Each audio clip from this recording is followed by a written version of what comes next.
first exercise in your workout is push-ups.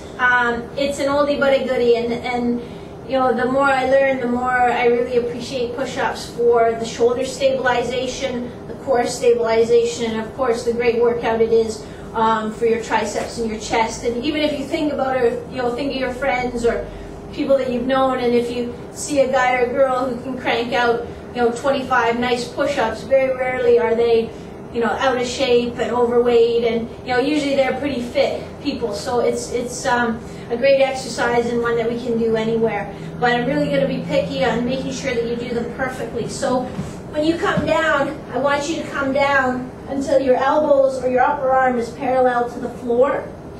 You don't have to come a lot lower than that, and in fact, coming lower than that might put a little bit of stress on your shoulder. So if you think of those pecs pulling, kind of pull your humeral head forward. So unless there's a reason that we want to do that and it's specific to our sport or activity, I'm happy if you just come down till your upper arm is parallel. And then your body needs to stay in a good straight line position as you go through. If you can't get the required number of repetitions doing a push-up like that, then for sure you can go to your knees.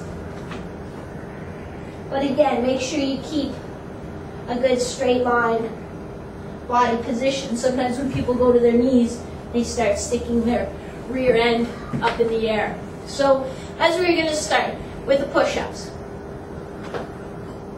The next one is a super band or a bungee cross squat. So I use these kind. They have a nylon coating around them.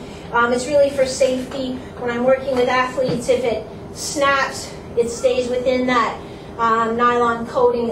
A loose end isn't going to come and injure somebody. So I do that because it's safer and it's sort of a liability issue for me. You can just go, you know, to any physio clinic probably and pick up, or sport medicine store, and pick up just regular TheraBand. I just tied loops in it, and it's, you know, about $1.50 a foot. But when we do the squat, you're going to stand on the bungee with your feet about hip width. But then you're going to crisscross the handles and come up with your elbows on the outside.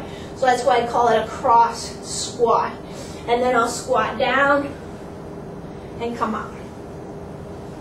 Just like that. And if I need more tension, I can choke up on the bungee a little bit more, or I can always buy a heavier one.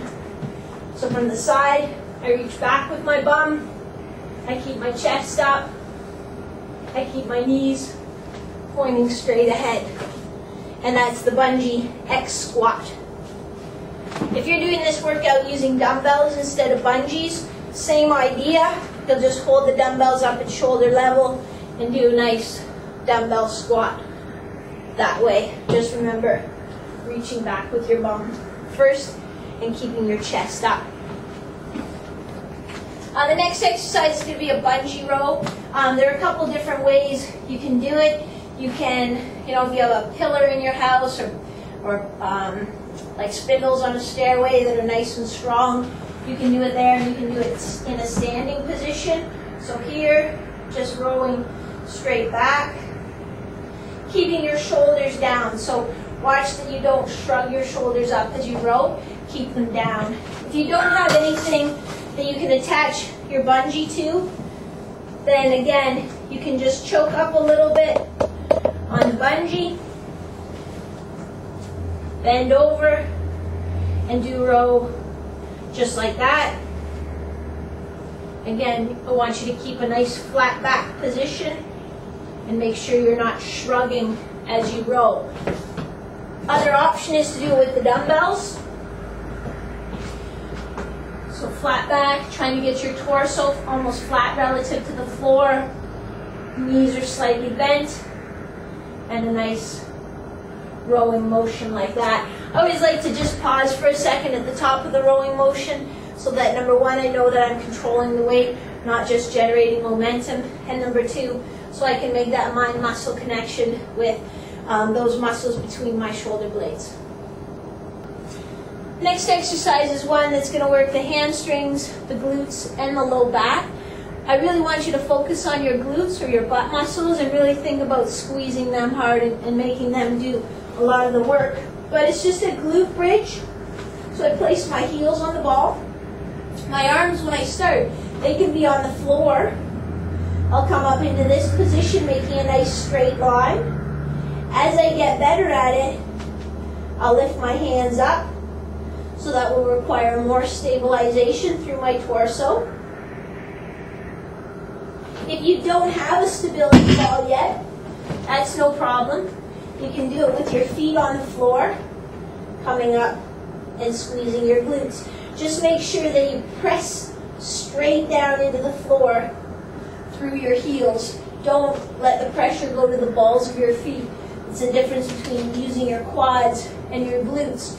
I kind of like doing this exercise on the floor because if I find myself scooting along the floor, I know that I'm using these, not these. So think about pressing straight down into the floor. I'm going to include some biceps curls in here, but I want you to keep your elbows touching the wall. So your shoulder blades and your elbows stay touching the wall the entire time. And this really forces you to keep strict form on it. So it takes away that opportunity to do body lean. So you can do that using your bungee, or you can do it using your dumbbells, or whichever way you choose. Make sure you keep your elbows touching the wall. And when you get to the top of the movement, give those biceps a squeeze. So if you're lifting a weight that's 15 pounds, at the top, squeeze your muscle as if that was a 50-pound dumbbell you were trying to lift. Really get a good contraction up there. Next one we're going to do is a tricep kickback. And so if I'm using my bungee, I can just stand on one end of it. I'll have to use a lighter bungee or put a little more slack in it because this exercise is more difficult than the bicep curl. Typically you'll lift less weight when you do this. But I'll just come forward again, nice flat back position. My elbow is pointing at my hip, and then I just straighten my elbow, come down. Straighten my elbow, come down. Watch that you don't drive your shoulder forward as you do that. Keep your shoulder back, and it's just straightening the elbow and then squeezing back here. If you do it with your dumbbell, exactly the same thing. Nice flat back position, elbow points at your hip, straighten, straighten, pause, and down.